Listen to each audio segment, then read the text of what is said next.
Joining me now is Mutale Nkonde, a visiting policy fellow at Oxford University's Internet Institute. Mutale, thank you very much indeed for joining us here on Sky News. Look, the law is changing. For some, like Jodie and others, it's taking far too long. And isn't that the crux of this? The technology is always one step ahead of the lawmakers.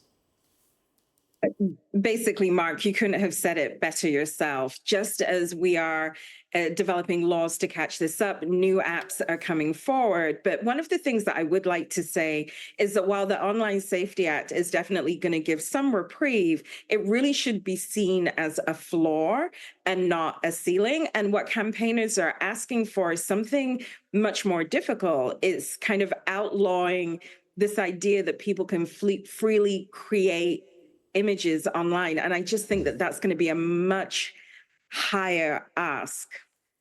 Can you think of any legitimate reason why an app should exist that allows people to so-called nudify a clothed image of someone? No legitimate reason, but the reality is these apps exist because they're profitable, because people are engaging in this behavior, people are sharing this behavior, people are generating profit. Because what happens when these images are shared is that it brings more people into that app and brings more opportunities for advertising. So it kind of goes to this normalization. So the way that we have to think about it is, how do we make this unacceptable? In the same way, I think as a society, we have made the sharing of explicit nude content of children to be something that as a society that we don't engage with.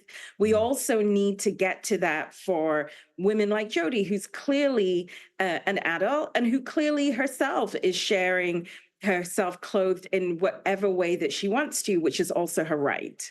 Mutale, let me ask you, when there is that sort of period, that grey area, if you like, between these things becoming available and the law finally catching up, people using these apps, does it then quickly become normalised before it becomes illegal? It can and it can't. So one of the things that I always say is these apps that are being created, these AI systems, are only going to be as successful as their adoption. So if we look at something like the metaverse, that was an app that was created. We were all going to be living in a virtual world. People didn't buy headsets. And so we're not. I'm speaking to you, Mark. You're speaking to me. We're not in a virtual world. We're actual people. We're not AI. The issue that I think you have with these apps is the creation of these images is about a wider assault on women. And in the UK and in other developed countries, the law enforcement are not necessarily trained to A, take these issues seriously, or B, how to respond appropriately when they are brought to them. And so, yes, the AI is the problem, but there's also this bigger, larger context about women and girls and how vulnerable we are in society.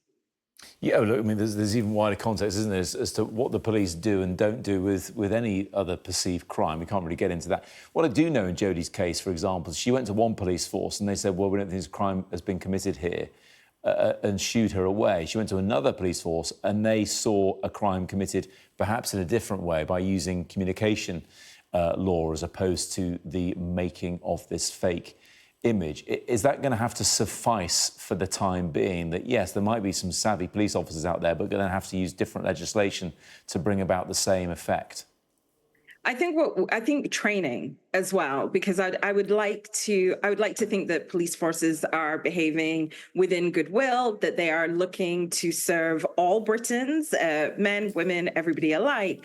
But if you're sitting in a job where you don't know about the Online Safety Act coming online I said that twice, in January, you don't understand that maybe it isn't the creation of the image that is the issue, but it's the sharing of the image. It's this assault on not just her psyche, but also, if you read that story, Jodie unfortunately lost economic opportunity. You know, this really impacted her in many ways.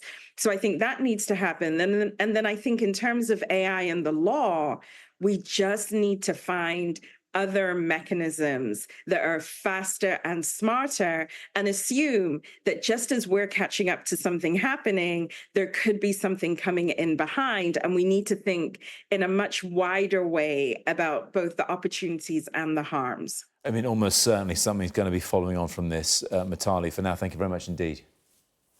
Bye-bye, Mark.